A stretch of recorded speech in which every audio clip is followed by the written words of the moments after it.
JP Astro ലൈഫിലേക്ക് എല്ലാവർക്കും സ്വാഗതം.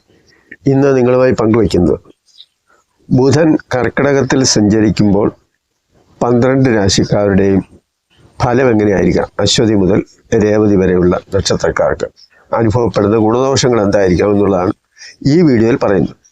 ഇതിനു മുമ്പ് ബുധനെ സംബന്ധിച്ച ഏതാണ്ട് ഒട്ടുമുക്കാലും കാര്യങ്ങൾ പഠിക്കുന്നവർക്കും അറിയണമെന്ന് ആഗ്രഹിക്കുന്നവർക്കും വേണ്ടി ഞാനൊരു വീഡിയോ ചെയ്തിട്ടുണ്ട്.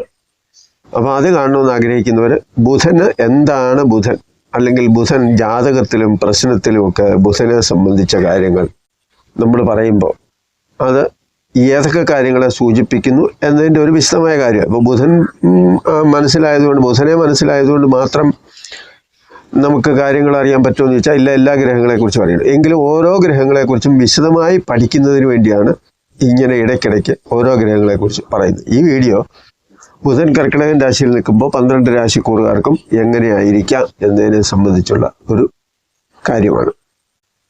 ജൂൺ 22 മുതൽ ആഗസ്റ്റ് 30 വരെയാണ് ബുധൻ കർക്കിടകൻ രാശിയിൽ സഞ്ചരിക്കുന്നത്. അപ്പോൾ ബുധനെ സംബന്ധിച്ച് ആ വീഡിയോ കാണാത്തവർക്കും അല്ലാതെ ചില അത്യാവശ്യ കാര്യങ്ങൾ ബുധനെ സംബന്ധിച്ച് പറയുമ്പോൾ ബന്ധുക്കൾ, അതുപോലെ മരുമകനെ, അമ്മാവന്, ശിഷ്യന്മാർ, സഹപാഠികൾ, അധ്യാപകർ, വിദ്യാഭ്യാസ സംബന്ധമായിട്ടുള്ള കാര്യങ്ങൾ, മന്ത്രിതലത്തിലുള്ള അധികാരത്തെ സൂചിപ്പിക്കുന്നു. ഇങ്ങനെയൊക്കെയുള്ള കാര്യങ്ങളാണ് പ്രധാനമായിട്ടും വരുന്നത്. ഒരുപാട് കാരകത്തിൽ ബുധനെ സംബന്ധിച്ച് ഒരുപാട് കാര്യങ്ങളുണ്ട്. ഇത് ഒന്ന് സൂചിപ്പിച്ചതേ ഉള്ളൂ. ബുധൻ കർക്കിടകത്തിൽ നിൽക്കുക എന്ന് പറയുമ്പോൾ കർക്കിടകൻ രാശി ബുധൻ്റെ ശത്രുരാശിയാണ്. എന്ന് പറഞ്ഞാൽ ചന്ദ്രൻ ആരോടും ശത്രുതയൊന്നുമില്ല, പക്ഷേ ബുധൻ ശത്രുവായി കാണുന്ന ഒരു ഗ്രഹമാണ് ചന്ദ്രൻ. ആ ചന്ദ്രൻ്റെ രാശിയിലാണ് ബുധൻ നിൽക്കുന്നത് അല്ലെങ്കിൽ സഞ്ചരിക്കുന്നത്. അപ്പോൾ ഇവിടെ ബുധൻ മറ്റ് തലത്തിൽ പറയുമ്പോൾ സന്ദേശവാഹകൻ എന്ന് പറയും. അതായത് ഒരു കാര്യം നമ്മൾ അവതരിപ്പിക്കുമ്പോൾ അല്ലെങ്കിൽ റിപ്പോർട്ട് ചെയ്യുമ്പോൾ, ഒരു സംഭവം റിപ്പോർട്ട് ചെയ്യുമ്പോൾ അതിനെ സംബന്ധിച്ചുള്ള കാര്യങ്ങൾ, അതുപോലെ ഗ്രന്ഥരചനയാവാം, പത്രങ്ങളിലും മാസികളിലും ഒക്കെ റിപ്പോർട്ട് തയ്യാറാക്കുന്നതാകാം, സാഹിത്യപരമായ കഥയോ കവിതയോ ഒക്കെ ആകാം. ഇതെല്ലാം ബുധനെ സംബന്ധിച്ചുള്ള. അതുപോലെ തന്നെ കാര്യങ്ങൾ അവതരിപ്പിക്കുന്നതിൻ്റെ ആ രീതി, പ്രത്യേകിച്ച് സോഷ്യൽ മീഡിയയെ ഈ വാർത്താ വിതരണം എന്ന് നമ്മൾ വേണമെങ്കിൽ, അല്ലെ വാർത്താ പ്രക്ഷേപണം എന്നൊക്കെ നമ്മൾ വേണമെങ്കിൽ സൂചിപ്പിക്കാം. അപ്പോൾ TV ഉണ്ട്, റേഡിയോയെ, അതുപോലെ തന്നെ സോഷ്യൽ മീഡിയയെ, ഈ പറയുന്ന യൂട്യൂബ് സഹിതം ഫേസ്ബുക്ക് എന്ന് വേണ്ട എല്ലാ കാര്യങ്ങളും ഇതിൻ്റെ പരിധിയിൽ വരും. കാരണം ഇതെല്ലാം ആശയവിനിമയം നടത്താനുള്ള ഒരു ഉപാധികളായിട്ടാണ് ഇന്ന് നിലനിൽക്കുന്നത്. അതുകൊണ്ട് ശത്രുരാശിയിലായതുകൊണ്ടുള്ള ഒരു കുഴപ്പം എന്താണെന്ന് ചോദിച്ചാൽ ചന്ദ്രൻ മനസ്സിനെ സൂചിപ്പിക്കുന്നു. അപ്പോൾ ഒരാൾ ഒരു കാര്യം പറയുമ്പോൾ അല്ലെങ്കിൽ അവതരിപ്പിക്കുമ്പോൾ അത് അയാളുടെ മനസ്സിന് ഇഷ്ടമുള്ള രീതിയിലാകാം എന്നുള്ള, കാരണം ശത്രുരാശിയാണ്. അപ്പോൾ ആ ഏത് കാര്യമാണോ പറയുന്നത്, ഏത് സംഭവമാണോ അതും ആ വ്യക്തിയും തമ്മിൽ അല്ലെങ്കിൽ ആ മീഡിയയും തമ്മിലുള്ള ബന്ധം എങ്ങനെയാണോ അതനുസരിച്ചായിരിക്കും ഇവർ അത് പ്രതിഫലിപ്പിക്കുന്നത്. ഇപ്പോൾ TV പ്രക്ഷേപണം അല്ലെങ്കിൽ വാർത്തകൾ അല്ലെങ്കിൽ മറ്റു കാര്യങ്ങളൊക്കെ നമ്മൾ നോക്കുമ്പോൾ അതിലൊക്കെ രാഷ്ട്രീയമായ ബന്ധങ്ങളൊക്കെ ചിലതിലൊക്കെ കാണും. അപ്പോൾ അവരെ താങ്ങി അവരുടെ കാര്യങ്ങൾ സേഫാക്കിക്കൊണ്ടായിരിക്കും അവർ സംസാരിക്കുന്നത്. മറ്റുള്ളവരാണെങ്കിൽ അതിനെ ശത്രുതാപരമായി കണ്ട് അതിൻ്റെ മോശം കാര്യങ്ങൾ എങ്ങനെയാണോ അതായിരിക്കും പ്രതിഫലിപ്പിക്കുന്നത്. ഈ ശത്രുരാശിയിൽ ബുധൻ നിൽക്കുമ്പോൾ സ്വാഭാവികമായിട്ടും ഉള്ള കാര്യങ്ങളാണ് ഞാൻ ഈ പറഞ്ഞു വരുന്നത്. പിന്നെ മറ്റൊരു കാര്യമെന്ന് പറയുമ്പം 2ാം ഭാവത്തിലെ ചൊവ്വായ, അഷ്ടമത്തിലെ രാഹു, ഇതെല്ലാം ബുധനെ സംബന്ധിച്ച കാര്യങ്ങളിൽ, കാരണം ചിങ്ങൻ രാശിയിലാണല്ലോ ചൊവ്വ നിൽക്കുന്നത്, ബുധൻ കർക്കിടകത്തിൽ നിൽക്കുന്നു. അപ്പോൾ ബുധൻ്റെ 2ാം ഭാവത്തിലാണല്ലോ ചൊവ്വ നിൽക്കുന്നു. അതുപോലെ തന്നെ അഷ്ടമത്തിൽ രാഹു നിൽക്കുന്നു. അപ്പോൾ ഇതൊക്കെ സൂചിപ്പിക്കുന്നതെന്ന് പറഞ്ഞാൽ അതിൻ്റെ ഒരു സങ്കീർണതയാണ്. എന്ന് പറയുമ്പം പല കാര്യങ്ങളും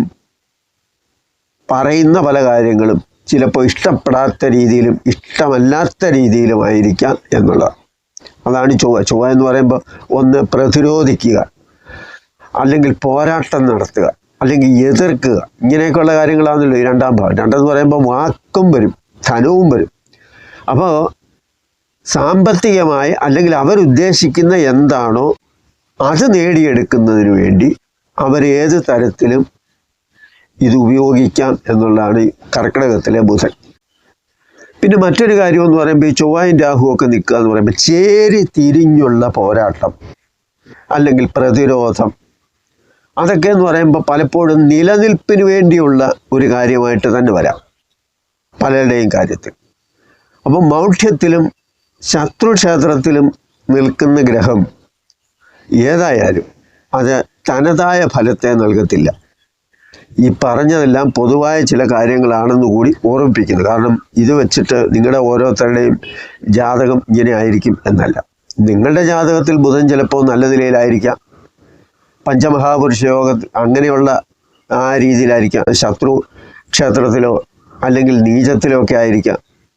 അപ്പം അങ്ങനെയൊക്കെ, അതുപോലെ ചിലപ്പോൾ പാപനായിട്ടായിരിക്കാം നിൽക്കുന്നത്, പാപബന്ധങ്ങളൊക്കെ, അതൊക്കെ ഞാൻ ആദ്യത്തെ വീഡിയോയിൽ വളരെ വിശദമായിട്ട് പറഞ്ഞിട്ടുണ്ട്. അപ്പോൾ ഓരോരുത്തരുടെയും ജാതകത്തിലെ ബുധൻ്റെ സ്ഥിതി അനുസരിച്ച് നല്ലതും മോശവുമായ ഒരു അനുഭവം ഈ പറയുന്ന ആഗസ്റ്റ് 30 വരെ ഉണ്ടാകാം. മേടൻ രാശിക്കാരുടെ കാര്യം എടുക്കുമ്പോൾ, മേടൻ രാശി എന്ന് പറയുമ്പോൾ അശ്വതി, ഭരണി, കാർത്തികയുടെ 1-ാം പാദം, അവർക്ക് 4-ാം ഭാവത്തിലാണ്. അപ്പം 4-ാം ഭാവം എന്ന് പറയുമ്പോൾ വീട്, വാഹനം, മാതാവ്, വിദ്യ, ഇങ്ങനെയുള്ള കാര്യങ്ങളെല്ലാം 4-ാം ഭാവം കൊണ്ട് സൂചിപ്പിക്കുന്നു. അപ്പം മാതാവിന് മനപ്രയാസം ഉണ്ടാകാം. കാരണം ശത്രു രാശിയിലാണ് ബുധൻ നിൽക്കുന്നത്. മാതാവിന് ശത്രുതയില്ല, പക്ഷെ മാതാവിനോട് ശത്രുത വരാം. നിൽക്കുന്നതാര? അനന്തരവനാകാം, മക്കളാകാം, സുഹൃത്തുക്കളാകാം, ബന്ധുവാകാം. അങ്ങനെ ഓരോരുത്തർക്കും ഓരോ രീതിയിലായിരിക്കാം ചിലപ്പോൾ ആ ഭാവത്തിൽ ബുധൻ വരുന്നത്. അപ്പം അങ്ങനെ ഒരു വീട്ടിൽ ചില സ്വൈര്യത കുറയുക, അഭിപ്രായ വ്യത്യാസങ്ങൾ ഉണ്ടാകുക, കലഹത്തിന് വഴിവെക്കുക, സ്വജനങ്ങളോട് പോലും വിരോധം വരിക. സ്വജനങ്ങളെന്ന് പറഞ്ഞാൽ ബന്ധുക്കളോട് അല്ലെങ്കിൽ കൂടെ നിൽക്കുന്നവരോട്. അതുപോലെ മനസ്സിന് ഒരു ടെൻഷനും പ്രയാസമൊക്കെ വരിക. ബുധനാണല്ലോ, എന്തായിരിക്കും എന്നൊക്കെ ഉള്ള ഒരു ചിന്തയും വരാം. സ്ഥിരതയില്ലാത്ത അഭിപ്രായങ്ങൾ പറയുക, ശത്രുതാ മനോഭാവത്തോടെ കാര്യങ്ങളെ വിലയിരുത്തുക, അതനുസരിച്ച് പ്രവർത്തിക്കുക. പിന്നെ മറ്റൊരു കാര്യം എന്ന് പറഞ്ഞാൽ കർക്കിടകൻ രാശി ആയതുകൊണ്ട് വെള്ളത്തെ സൂചിപ്പിക്കുന്ന ഒരു കാര്യമാണ്. അപ്പം ജലത്തിലൂടെ എന്തെങ്കിലും ബുദ്ധിമുട്ടുകൾ സംഭവിക്കാം. എന്ന് പറഞ്ഞാൽ ജലം കുടിക്കുന്ന സാധനമോ പാനീയമോ വെള്ളമോ യാത്രയോ എന്തും ആകാം ജലത്തെ സംബന്ധിച്ച് പറയുമ്പോൾ. അപ്പം അത്തരത്തിൽ ഏതെങ്കിലുമൊക്കെ ക്ലേശങ്ങളോ ദുരിതങ്ങളോ ഒക്കെ ഉണ്ടാകാം. ചിലപ്പോൾ അപകടമോ മറ്റു കാര്യങ്ങളോ ഒക്കെ ആയിരിക്കാം, ചിലപ്പോൾ രോഗമായിരിക്കാം. അങ്ങനെ എന്തായാലും പറഞ്ഞു വന്നത്, ബുധൻ ശത്രുരാശിയിലായാലും അത് സ്വന്തം കാര്യം പ്രധാനമായിട്ട് ചിന്തിക്കുന്ന ഒരു ഭാവമാണ്. എൻ്റെ കാര്യം എനിക്ക് നോക്കിയാൽ മതി, അങ്ങനെയുള്ള ഒരു നിലയിലാണ് മേടൻ രാശിക്കൂറുകാർക്ക് വരുന്നത്. ഇനി ഇടവൻ രാശിക്കാരെ സംബന്ധിച്ച് പറയുമ്പോൾ കാർത്തികയുടെ 2, 3, 4 പാദകം, രോഹിണി, മകയിരത്തിൻ്റെ 1, 2 പാദങ്ങളാണല്ലോ ഇടവൻ രാശി. ഇടവൻ രാശിക്കൂറുകാരെ സംബന്ധിച്ച് പറയുമ്പം 2-ാം ഭാവത്തിൻ്റെയും 2-ാം ഭാവത്തിൻ്റെയും 5-ാം ഭാവത്തിൻ്റെ അധിപനാണ് ബുധൻ. അപ്പോൾ കുട്ടികളെ സംബന്ധിക്കുന്ന കാര്യം 5-ാം ഭാവം എന്ന് പറഞ്ഞാൽ മനസ്സിന് സൂചിപ്പിക്കുന്നു, സന്താനങ്ങളെ സൂചിപ്പിക്കുന്നു, പല കാര്യങ്ങളുമുണ്ട്. അതുപോലെ 2-ാം ഭാവം എന്ന് പറയുമ്പോൾ വിദ്യാഭ്യാസപരമായ കാര്യങ്ങൾ, സാമ്പത്തികമായ വിഷയങ്ങൾ, ഇതെല്ലാം വരും. അപ്പം ഇതിലൊക്കെ വേണ്ടത്ര പുരോഗതി ഉണ്ടാകണം എന്ന് നിർബന്ധമൊന്നുമില്ല. ഞാനിപ്പം വെറുതെ നിങ്ങൾ ഈ നാളുകാർ വീട്ടിലുണ്ടോ, ഉണ്ടെങ്കിൽ 500 വർഷത്തിന് ശേഷം വരുന്ന രാജയോഗമാണ് വരാൻ പോകുന്നത് എന്നൊന്നും പറഞ്ഞ് നിങ്ങളെ പരിപോഷിപ്പിക്കത്തില്ല. കാരണം എന്ന് പറഞ്ഞാൽ വെറുതെ പറയുന്ന, അങ്ങനെ ഒരു സംഭവമേ ഇല്ലാത്തതായതുകൊണ്ട് അങ്ങനെയൊന്നും പറയുന്നതിൽ യാതൊരു അർത്ഥവും ഇല്ല. അപ്പം എന്താണെന്ന് ചോദിച്ചാൽ സാമ്പത്തികമായ കാര്യത്തിൽ, സന്താനങ്ങളെ സംബന്ധിക്കുന്ന കാര്യത്തിൽ, വിദ്യാഭ്യാസപരമായ കാര്യത്തിൽ അത്ര മെച്ചമല്ല എന്നുള്ളതാണ് അതിൻ്റെ ഒരു പ്രധാനപ്പെട്ട കാര്യം. ബന്ധുക്കളുമായിട്ടുള്ള സഹകരണത്തിലും അത്ര ഒരുപാട് മേന്മയൊന്നും ഉണ്ടെന്ന് പറയാനും പറ്റത്തില്ല. ചില മാനസിക പ്രയാസങ്ങളൊക്കെ ഉണ്ടാകാം. ചിലർ ശത്രുതാപരമായിട്ട് ഇങ്ങോട്ട് പെരുമാറിയെന്നും വരാം. വീട്ടിൽ ഒരു സമാധാനക്കുറവൊക്കെ ഉണ്ടാവും. ഇനി മിഥുനൻ രാശിക്കാരെ സംബന്ധിച്ച് പറയുമ്പോൾ, മിഥുനൻ രാശി എന്ന് പറയുമ്പോൾ മകയിരത്തിൻ്റെ 3, 4 പാദങ്ങൾ, തിരുവാതിര, പുണർദത്തിൻ്റെ 1, 2, 3 പാദങ്ങളിൽ ചേരുന്നതാണ് മിഥുനൻ രാശി. മിഥുന രാശിക്കാരെ സംബന്ധിച്ച് ജന്മരാശ്യാധിപനാണ്. അതുപോലെ തന്നെ 4-ാം ഭാവത്തിൻ്റെ അധിപനുമാണ്. അപ്പം ജന്മരാശിയിലും 4-ാം ഭാവത്തിൻ്റെയും അധിപനായി നിൽക്കുന്ന ഗ്രഹം 2-ാം ഭാവത്തിലാണ് നിൽക്കുന്നത്.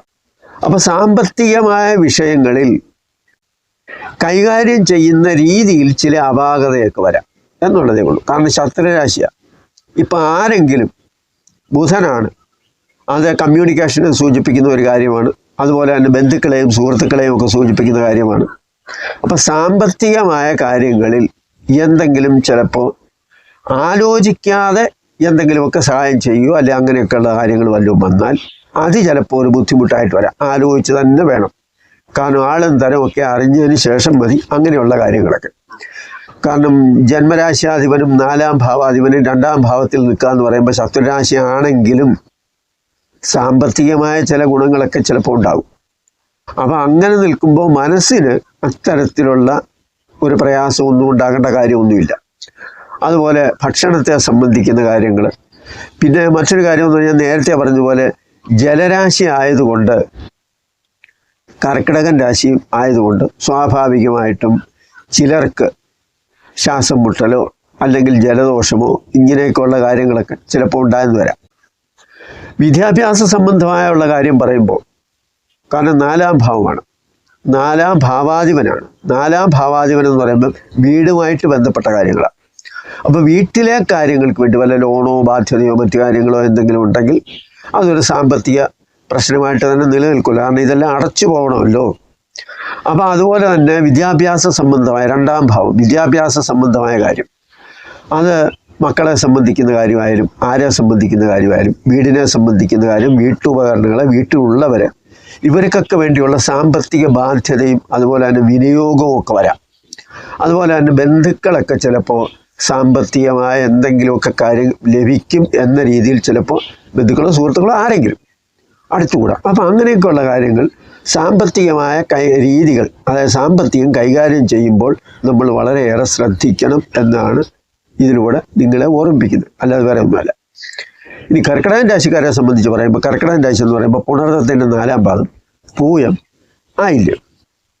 ഈ കർക്കിടകൻ രാശിയിലാണല്ലോ ബുധൻ നിൽക്കുന്നത്. കർക്കിടകൻ രാശിക്കാർക്ക് ജന്മരാശിയാധിപനും ചന്ദ്രനാണ്. കാരണം കർക്കിടകൻ രാശിയുടെ അധിപൻ ചന്ദ്രനാണ്. അവിടെയാണ് ശത്രുതാപരമായിട്ടൊരു ബന്ധുഗ്രഹം അല്ലെങ്കിൽ സന്താനം, മക്കളെന്നും അനന്തരവനെന്നും ബന്ധുക്കളെന്നും സഹപാഠികളെന്നും ഒക്കെ പറയുന്നതാണ് ബുധൻ. അപ്പം അങ്ങനെയുള്ളവർ ആ രാശിയിൽ വന്ന് നിൽക്കുക എന്ന് പറയുമ്പം അത് മനസ്സിന് അത്ര വലിയ സന്തോഷമൊന്നും ഉണ്ടാകും എന്ന് നമുക്ക് പറയാൻ പറ്റത്തില്ല. ഇച്ചിരി മോശമായ അവസ്ഥ തന്നെ വരാം. സാമ്പത്തിക ചിലവ്, ധനനഷ്ടം. കാരണം കർക്കിടകൻ രാശിക്കാർക്ക് 2-ാം ഭാവത്തിലാണ് ചൊവ്വ നിൽക്കുന്നത്. അപ്പോൾ കുടുംബത്തിൽ ബന്ധുക്കളുമായിട്ടോ സാമ്പത്തികമായ കാര്യങ്ങളിലോ ഒക്കെ ഒരു അനിശ്ചിതത്വം ഉണ്ടാകാം. അതായത് ഏതെങ്കിലും തരത്തിലൊക്കെ ശരിയാക്കാം അല്ലെങ്കിൽ അതൊക്കെ അഡ്ജസ്റ്റ് ചെയ്ത് പോകും എന്നൊക്കെ വിചാരിച്ചാലും ചിലപ്പോൾ അങ്ങനെയൊന്നും വരാത്ത ഒരു സാഹചര്യം വരാം. ഒന്നത്. 2, ഈ ചൊവ്വ എന്ന് പറയുമ്പോൾ സംസാര രീതിയും അതുപോലെ തന്നെ വിദ്യാഭ്യാസ സംബന്ധമായ കാര്യത്തിലും അത്ര നല്ല ഫലമൊന്നും ചെയ്യത്തില്ല, വിദ്യാഭ്യാസം ചെയ്യുന്നവരെ സംബന്ധിച്ച്. അപ്പോൾ 2-ാം ഭാവമായതുകൊണ്ട് ഒരു പക്ഷേ സാമ്പത്തിക നഷ്ടം വന്നു എന്നും വരാം. പിന്നെ മറ്റൊരു കാര്യമെന്ന് പറഞ്ഞാൽ, ഈ ചൊവ്വ അഷ്ടമത്തിലേക്ക് 7-ാം ഭാവത്തിലും 8-ാം ഭാവത്തിലുമൊക്കെ ചൊവ്വയ്ക്ക് ദൃഷ്ടി വരുമല്ലോ. അപ്പോൾ അങ്ങനെ വരുമ്പോഴും ചില ആരോഗ്യ പ്രശ്നങ്ങളും ഇവർക്ക് വന്നുകൂടാരിയൊന്നുമില്ല. 2-ാം ഭാവം ഇല്ലെങ്കിൽ കുടുംബത്തിലുള്ളവർക്ക് ചില എന്തെങ്കിലും ആരോഗ്യ സംബന്ധമായ പ്രശ്നങ്ങളോ അങ്ങനെയുള്ള എന്തെങ്കിലുമൊക്കെ വിഷയങ്ങളോ ഒക്കെ ഉണ്ടായെന്നും വരാം. പൊതുവെ പറയുമ്പം കർക്കിടകൻ രാശിക്കാർക്ക് നേത്രരോഗം, കണ്ണിനെന്തെങ്കിലുമൊക്കെ, കണ്ണ് ചെവി ഇങ്ങനെയൊക്കെ ഉള്ളതിന് എന്തെങ്കിലുമൊക്കെ ചെറിയ വിഷയങ്ങൾ വരാം. അതുപോലെ തലവേദന, പരാജയ ഭീതി, ഒരുതരം വല്ലാത്ത ഭയം കർക്കിടകൻ രാശിയാണ്. അതുകൊണ്ട് മനസ്സിനെ സംബന്ധിക്കുന്നതുകൊണ്ട് മാതാവിന് ഒരു നല്ല കാലമെന്ന് പറയാനും ഇല്ല. അപ്പം ഈ സംസാരത്തിലെ കോപവും ധാർഷ്ട്യവും ഒക്കെ ഒന്ന് മാറ്റിവെച്ച് ഭൂമി സംബന്ധമായ എന്തെങ്കിലും ഇടപാടുകളൊക്കെ ഉണ്ടെങ്കിൽ, സാമ്പത്തികമായ പ്രശ്നങ്ങൾ വല്ലതും ഉണ്ടെങ്കിൽ അത് വളരെ ആലോചിച്ച് ബുദ്ധിപൂർവ്വമൊക്കെ കൈകാര്യം ചെയ്യുകയാണെങ്കിൽ അതുകൊണ്ട് വലിയ ദോഷമൊന്നുമില്ല. പിന്നെ കർക്കിടകൻ രാശിക്കാരെ സംബന്ധിച്ച് ഏറ്റവും പ്രധാനപ്പെട്ട ഒരു കാര്യം, ചിങ്ങത്തിൽ ചൊവ്വയാണ്, കർക്കിടകത്തിൽ ബുധനുമാണ്. അപ്പം ഇവിടെ ചൊവ്വയ്ക്ക് സുബ്രഹ്മണ്യനെ പ്രീതിപ്പെടുത്തുന്നതും ഷഷ്ഠവ്രതം നോക്കുന്നു, സുബ്രഹ്മണ്യൻ്റെ ക്ഷേത്രത്തിൽ പോയി വഴിപാട് നടത്തുന്നു, പ്രാർത്ഥിക്കുന്നതുമൊക്കെ നല്ല കാര്യം തന്നെയാണ്. ഇനി ചിങ്ങൻ രാശിക്കാരെ സംബന്ധിച്ച് പറയുമ്പോൾ മകം, പൂരം, ഉത്തരത്തിൻ്റെ 1-ാം പാദം, അതാണല്ലോ ചിങ്ങൻ രാശി. വിദ്യാഭ്യാസ കാര്യത്തിൽ, കാരണം ചിങ്ങത്തിലാണ് ചൊവ്വ നിൽക്കുന്നത്, 7-ാം ഭാവത്തിലാണ് രാഹു നിൽക്കുന്നത്. അപ്പോൾ അവരെ സംബന്ധിച്ച് 2-ാം ഭാവാധിപൻ 12-ലാണ് വരുന്നത്, കർക്കിടകത്തിൽ. അപ്പോൾ അങ്ങനെ വരുമ്പോൾ സ്വാഭാവികമായിട്ടും വിദ്യാഭ്യാസ കാര്യത്തിൽ ഒരു പരാജയമൊക്കെ വരാം, തടസ്സം വരാം, സാമ്പത്തികമായ നഷ്ടം വരാം, ആരോഗ്യ പ്രശ്നങ്ങളൊക്കെ വരാം, ബന്ധുക്കളുമായും സുഹൃത്തുക്കളുമായും ഒക്കെ ഒരു ചെറിയ അകൽച്ച ഉണ്ടാകാം, ആരോഗ്യ പ്രശ്നങ്ങളുണ്ടാകാം, വരുമാനത്തിൽ എത്ര രൂപ വരുമാനമുണ്ടോ അതിൽ കൂടുതൽ ചിലവ് വരാം. അതാണ്, വരുമാനം കുറയുന്നൊന്നുമില്ല എങ്കിലും അതിനേക്കാൾ കൂടുതൽ ചിലവ് വരുമ്പോഴാണ് ഈ മാനസിക പ്രയാസങ്ങളും അങ്ങനെയുള്ള കാര്യങ്ങളൊക്കെ ഉണ്ടാകുന്നത്. ഇനി കന്യരാശിക്കാരെ സംബന്ധിച്ച് പറയുമ്പോൾ ഉത്തരത്തിൻ്റെ 2, 3, 4 പാദക്കാർ, അത്തം, ചിത്രയുടെ 1, 2 പാദക്കാർ, ഇവരാണല്ലോ കന്യരാശിക്കൂർ. ജന്മരാശിയാധിപൻ കന്യരാശിക്കൂറുകാർക്ക് 11-ാം ഭാവത്തിലാണ് നിൽക്കുന്നത്, കർക്കിടകത്തിൽ. അപ്പോൾ 11-ാം ഭാവം എന്ന് പറയുമ്പോൾ ലാഭസ്ഥാനവും ആഗമനസ്ഥാനവും ഒക്കെയാണ്. അതിൻ്റെ ഒരു പ്രത്യേകത എന്താണെന്ന് വെച്ചാൽ സ്വന്തം കഴിവ് കൊണ്ട് പോരാട്ടത്തിലൂടെ മുന്നേറാൻ ഇവർക്ക് സാധിക്കും എന്നുള്ളതാണ്. വിദ്യാഭ്യാസത്തിലൂടെ ആയാലും തൊഴിലിലായാലും സാമ്പത്തികമായ മേഖലയിലായാലും തൊഴിൽ സാധ്യതയിൽ, അതായത് ആദ്യം ഇച്ചിരി മോശമായിട്ടുള്ള ജോലി ആയാൽ പോലും അതിൽ നിന്നൊക്കെ അവർ പിടിച്ചു കയറി മുന്നോട്ട് പോയി ഒരു നല്ല നിലയിലെത്താൻ സഹായിക്കുന്ന പല ഘടകങ്ങളും കന്യരാശിക്കാർക്കുണ്ടാകും. കാരണം ജന്മരാശിയാധിപനാണ്, അത് 11-ലാണ് നിൽക്കുന്നത്. അതുപോലെ 10-ാം ഭാവത്തിൽ വ്യാഴമുണ്ട്. ഈ വ്യാഴം നേരത്തെ പറയുന്നത് പോലെ കേന്ദ്രാധിപത്യം ഉള്ള ഗ്രഹമാണ്. എങ്കിലും 11-ാം ഭാവത്തിൽ 10-ാം ഭാവാധിപനാണ് 11-ൽ നിൽക്കുന്നത്. വ്യാഴം 10-ാം ഭാവാധിപനല്ല. അപ്പം അങ്ങനെ വരുമ്പോൾ സ്വാഭാവികമായും തൊഴിൽപരമായ ഒരു മേന്മ, സാമ്പത്തികമായ ഒരു ഉയർച്ച, അതുപോലെ ജോലിയൊന്നും ഇല്ലാതെ നിൽക്കുന്നവരെ സംബന്ധിച്ച് ജോലിക്ക് എന്തെങ്കിലുമൊക്കെ സാധ്യതകൾ കാണുന്ന ഒരു കാര്യം. പിന്നെ ചരരാശിയിലാണ് നിൽക്കുന്ന 11-ാം ഭാവം. ചരരാശി വരിക എന്ന് പറയുമ്പോൾ തന്നെ ദൂരദേശത്തെ സൂചിപ്പിക്കുന്ന ഒരു കാര്യം കൂടിയാണ്. അപ്പോൾ അങ്ങനെ വരുമ്പോൾ ചിലപ്പോൾ നാട്ടിൽ നിന്ന് മാറി നിൽക്കാനോ അല്ലെങ്കിൽ അന്യദേശത്തോ ദൂരസ്ഥലത്തോ പോയി ജോലി ചെയ്യേണ്ട ഒരു സാഹചര്യമൊക്കെ വരാം. അവരെ സംബന്ധിച്ച് ബന്ധുക്കളുടെ സഹായങ്ങൾ, സുഹൃത്തുക്കളുടെയും ബന്ധുക്കളുടെയും വേണ്ടപ്പെട്ടവരുടെയൊക്കെ എല്ലാവിധ സഹായങ്ങളും ഇവർക്ക് കിട്ടും. അതുപോലെ തന്നെ കാര്യജയവും ഉണ്ടാകും, തൊഴിലിൽ ഉയർച്ചയും അഭിവൃദ്ധിയും പ്രതീക്ഷിക്കാം. തുലാം രാശിക്കാരെ സംബന്ധിച്ച് പറയുമ്പോൾ ചിത്രയുടെ 3, 4 പാദക്കാർ, ചോതി, വിശാഖത്തിൻ്റെ 1, 2, 3 പാദക്കാരാണല്ലോ തുലാം രാശിക്കാർ. അവർക്ക് ഭാഗ്യാധിപനാണ് 9-ാം ഭാവാധിപൻ 10-ലാണ് നിൽക്കുന്നത്. 9-ാം ഭാവാധിപൻ 10-ൽ നിൽക്കുക എന്ന് പറയുമ്പം അത് കേൾക്കുമ്പോൾ തന്നെ അതൊരു നല്ല ലക്ഷണമായിട്ട് നമുക്ക് തോന്നാം. എന്നാൽ ശത്രുരാശി ആയതുകൊണ്ട് ജോലി മനസ്സിന് ഒരു തൃപ്തി വരത്തില്ല, അത്രേ ഉള്ളൂ. 9-ാം ഭാവാധിപൻ 10-ൽ നിൽക്കുക എന്ന് പറയുമ്പോൾ 9 ഭാഗ്യസ്ഥാനമാണ്. ഭാഗ്യാധിപൻ 10-ാം ഭാവത്തിൽ നിൽക്കുന്നു. അതുപോലെ തന്നെ 9-ാം ഭാവത്തിൽ ശുക്രനും വരുന്ന ഒരു സമയമുണ്ട്. അപ്പോൾ അങ്ങനെയൊക്കെ നോക്കുമ്പോൾ ഭാഗ്യം കൊണ്ട് തൊഴിൽപരമായ ഒരു മേന്മയൊക്കെ ഉണ്ടാകാം. പക്ഷേ ഇവിടെ 10-ാം ഭാവം കർക്കിടകൻ രാശി ആയതുകൊണ്ടും അത് ശത്രുരാശി ആയതുകൊണ്ടും മാനസികമായിട്ട് ഒരു യോജിപ്പ്, അല്ലെങ്കിൽ എൻ്റെ വിദ്യാഭ്യാസത്തിനും കഴിവിനും അനുസരിച്ച് ഒരു ജോലി അല്ലല്ലോ എന്നൊരു തോന്നൽ മനസ്സാണല്ലോ. അതുപോലെ തന്നെ ചെയ്യുന്ന ജോലിക്ക് തക്കതുപോലൊന്നും ഇവർ തരുന്നില്ലല്ലോ, അങ്ങനെയും തോന്നാം. എന്ന് പറഞ്ഞാൽ ഒരു ടെൻഷനും ചില ബുദ്ധിമുട്ടും പ്രയാസങ്ങളും ഒക്കെ നിലനിൽക്കുന്നു എങ്കിലും തൊഴിൽപരമായ ഉയർച്ചയെ സൂചിപ്പിക്കുന്നത് തന്നെയാണ് ഈ 9-ാം ഭാവാധിപൻ 10-ൽ നിൽക്കുന്നത്. അപ്പോൾ സ്വാഭാവികമായിട്ടും 10-ാം ഭാവം ചരരാശി ആയതുകൊണ്ട് യാത്രാക്ലേശം ഉണ്ടാകാം. അതൊക്കെ ആയിരിക്കാം. ഈ പോക്കുവരവ്, മറ്റു കാര്യങ്ങൾ, താമസ സൗകര്യങ്ങൾ, ഇങ്ങനെയൊക്കെ ഉള്ളതിൻ്റെ ഒരു ബുദ്ധിമുട്ടും ഒക്കെ ഇവരെ സംബന്ധിച്ചുണ്ടാകാം എന്നതിനെ സൂചിപ്പിക്കുന്നുണ്ട്. ഇനി വൃശ്ചിക രാശിക്കാരെ സംബന്ധിച്ച് പറയുമ്പോൾ വിശാഖത്തിൻ്റെ 4-ാം പാദം, അനിഴം, കേട്ട. അഷ്ടമാധിപത്യമുള്ള ബുധൻ 9-ാം ഭാവത്തിൽ നിൽക്കുന്നു.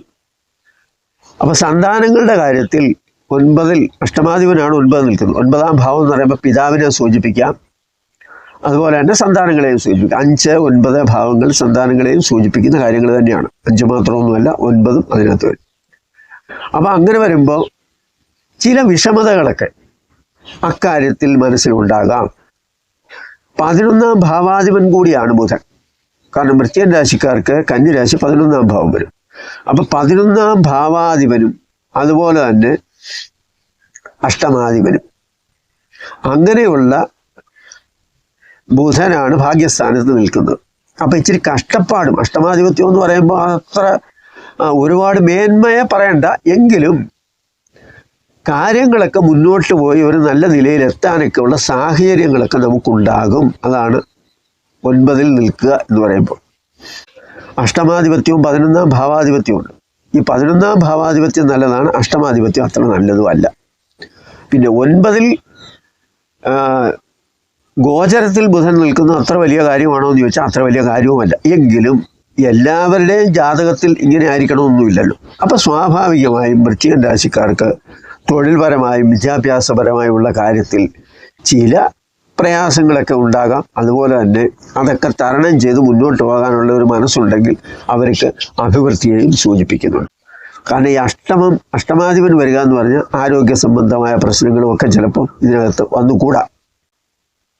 പിന്നെ മറ്റൊരു കാര്യമെന്ന് പറഞ്ഞാൽ ഈ കർമ്മരംഗത്തും ചില മുമ്പേ പറഞ്ഞതുപോലെ ചില തടസ്സങ്ങളൊക്കെ, അല്ലെങ്കിൽ പ്രതീക്ഷിച്ചതുപോലെ ഒറ്റയടിക്ക് ആദ്യമേ തന്നെ എന്തെങ്കിലും ഗുണമൊന്നും ഉണ്ടായി എന്നൊന്നും വരത്തില്ല. അപ്പം അങ്ങനെയൊക്കെയുള്ള കാര്യങ്ങൾ തൊഴിൽപരമായിട്ട് അത്ര മെച്ചമൊന്നും അല്ല എന്ന് വിചാരിച്ച് കളഞ്ഞിട്ട് പോകേണ്ട ആവശ്യമൊന്നുമില്ല എന്നാണ് പറഞ്ഞത്.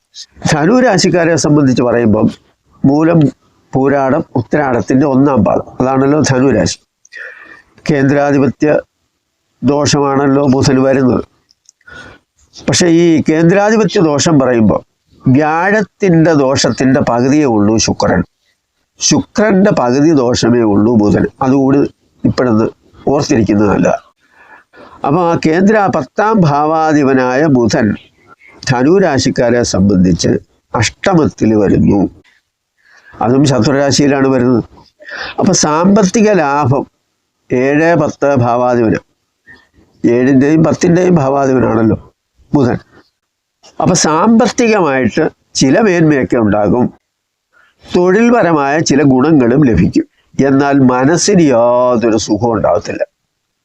കാരണം അഷ്ടമത്തിൽ ബുധൻ നിൽക്കുമ്പോൾ ആ ബുധൻ ഗോചരത്തിൽ ചാരവശാൽ അഷ്ടമത്തിൽ നിന്നാലും ഒരുപാട് ഗുണമൊക്കെ ചെയ്യും. എങ്ങനെ? സാമ്പത്തികമായ ഗുണം, മറ്റു ഗുണങ്ങൾ, സുഹൃത്തുക്കളെ, ബന്ധുക്കളെ, ഇങ്ങനെയൊക്കെ ഉള്ളവരുടെ കാര്യങ്ങൾ ഇങ്ങനെയൊക്കെ. പക്ഷേ മാതാവിന് ഗുണമല്ല.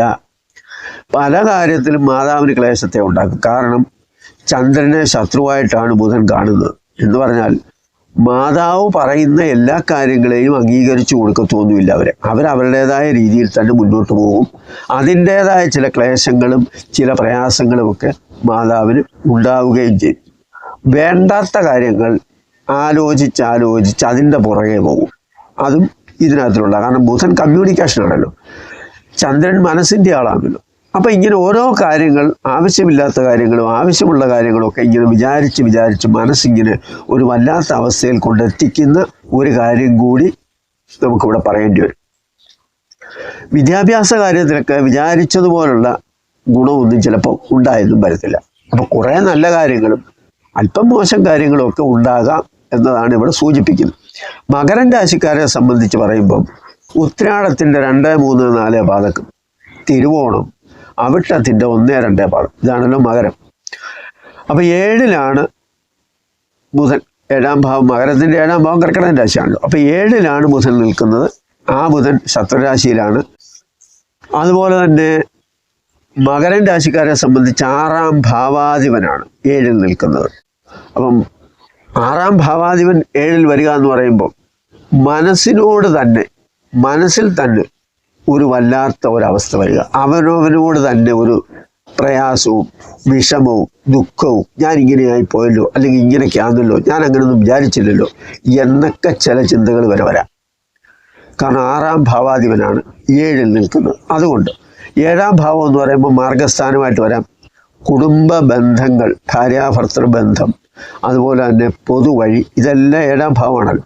അവിടെ ചന്ദ്രൻ്റെ രാശിയിൽ നിൽക്കുമ്പോൾ ഇപ്പം ജാതകത്തിൽ നിങ്ങൾക്ക് ബുധൻ കർക്കിടകത്തിൽ തന്നെ ആവണമെന്ന് നിർബന്ധമൊന്നുമില്ല. ഒരു പക്ഷേ ചന്ദ്രൻ അല്ലാതെ വേറെ ഏതെങ്കിലും ഒരു ഗ്രഹം അവിടെ ബലവാനായിട്ട് നോക്കുന്നുണ്ട്.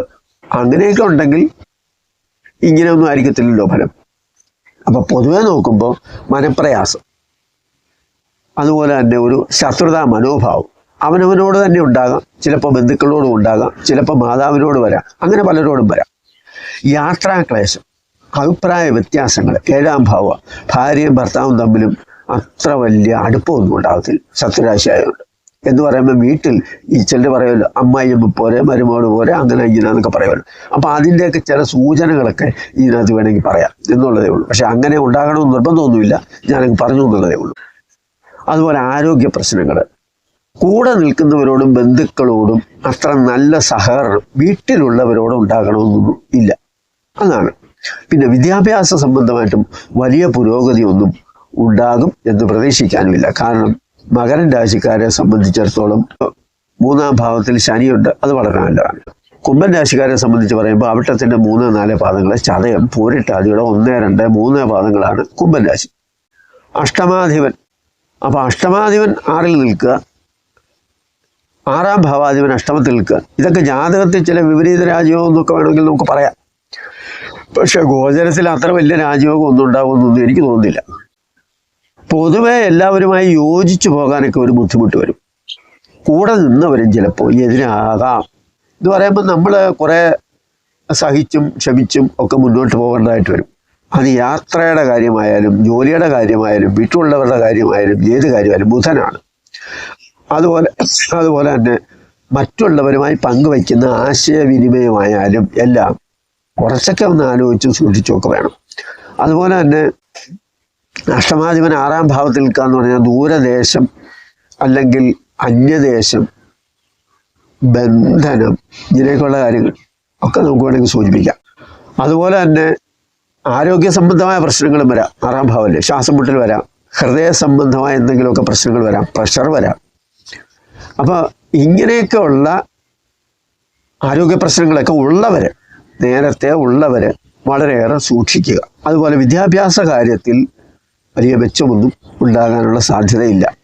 സാമ്പത്തികമായ ചില ബുദ്ധിമുട്ടുകളൊക്കെ ഉണ്ടാവുകയും ചെയ്യും. മീനൻ രാശിക്കാരെ സംബന്ധിച്ച് പറയുമ്പോൾ പൂരിട്ടാതി, 4ാം പാദം, ഉത്തരട്ടാതി, രേവതി, ഇതാണല്ലോ മീനൻ രാശി. അവരെ സംബന്ധിച്ച് പറയുമ്പോഴും കേന്ദ്രാധിപത്യം ഉണ്ടല്ലോ ബുധന്.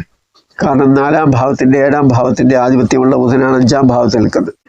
അപ്പോൾ 5ാം ഭാവത്തിൽ ബുധൻ വരിക എന്ന് പറയുമ്പോൾ സ്വാഭാവികമായിട്ടും മുമ്പേ പറഞ്ഞതുപോലെ കർക്കിടകൻ രാശിയിലാണ്, ചന്ദ്രൻ്റെ രാശിയിലാണ്. ചില മാനസിക പ്രയാസങ്ങളൊക്കെ വരാം. 5ാം ഭാവമാണ്, അത് സന്താനങ്ങളെ സൂചിപ്പിക്കുന്ന കാര്യങ്ങളാകാം, മാതാവുമായിട്ടുള്ള ചില പ്രശ്നങ്ങളാകാം, അല്ലെങ്കിൽ ഭാര്യയുമായിട്ടൊക്കെ ഉള്ളതാകാം. കാരണം നീയല്ലേ അവനെ ഈ പരുവത്തിലാക്കിയത്, അല്ലെങ്കിൽ നിന്റെ നിർബന്ധത്തിലല്ലേ അങ്ങനെയൊക്കെ പോയത്, ഇങ്ങനെയൊക്കെയുള്ള കുറ്റപ്പെടുത്തലുകളൊക്കെ വരാം. അതുപോലെ തന്നെ അമ്മയാണ് ഇതിനെല്ലാം കാരണം എന്നൊക്കെയുള്ള ചിന്താഗതികൾ വരാം. ഇതൊക്കെ തന്നെ ഒരു കലഹത്തിനിട വരാം എന്നതാണ്. അതും ചില മനപ്രയാസങ്ങൾക്കും കാരണമാകും. അതുപോലെ വിദ്യാഭ്യാസം ചെയ്യുന്നവരെ സംബന്ധിച്ച് അതിലൊന്നും വലിയ ശ്രദ്ധയൊന്നും അവർ കൊടുക്കത്തില്ല. വീട്ടു ജോലി ഉണ്ടെങ്കിലല്ലേ ശ്രദ്ധ കൊടുക്കാൻ പറ്റും. അപ്പം അങ്ങനെയൊക്കെയുള്ള ചില പ്രശ്നങ്ങൾ വരാം. വീട്ടിലുള്ളവരുമായിട്ടും എന്തെങ്കിലുമൊക്കെ ചില കശാവിശയൊക്കെ ഉണ്ടാകാം. പിന്നെ മറ്റൊരു കാര്യം, മാതാവിനെ സംബന്ധിച്ച് പറയുമ്പോൾ ഒരു നല്ല സമയം അല്ല. മനപ്രയാസവും ആരോഗ്യ പ്രശ്നങ്ങളും ഒക്കെ അവരെ സംബന്ധിച്ച് ഉണ്ടാകാനുള്ള സാധ്യതയും ഉണ്ട്. ഞാൻ ഈ വീഡിയോ ചെയ്യുമ്പോൾ ഒരു പക്ഷേ നിങ്ങൾക്ക് തോന്നുന്നു ഇങ്ങനെ ഈ രാജയോഗത്തെക്കുറിച്ചൊന്നും പറയുന്നില്ലല്ലോ, ഇന്ന നക്ഷത്രക്കാർ നിങ്ങളുടെ വീട്ടിലുണ്ടോ, 3 ദിവസത്തിനകം ഉടനെ രാജയോഗം ഉണ്ടാവും, കോടീശ്വരന്മാരെ പിടിച്ചാൽ കിടത്തൽ. ഇതൊന്നും അസ്ട്രോളജി അല്ല. അതുകൊണ്ടാണ് അങ്ങനെയുള്ള കാര്യങ്ങളൊന്നും പറയാത്തത്. കാരണം ചിലർ പറയുന്നുണ്ട്, ഒരുപാടങ്ങ് വിശദീകരിക്കുന്നു. നമ്മളിപ്പോൾ കൊള്ളത്തില്ല അല്ലെങ്കിൽ ദോഷമാണ് എന്ന് വെറുതെ അങ്ങ് പറയുകയല്ല അസ്ട്രോളജി. എന്തുകൊണ്ട് ദോഷമാണ്, എന്തുകൊണ്ടാണ് ഗുണം, ഇത് രണ്ടും പറയണം.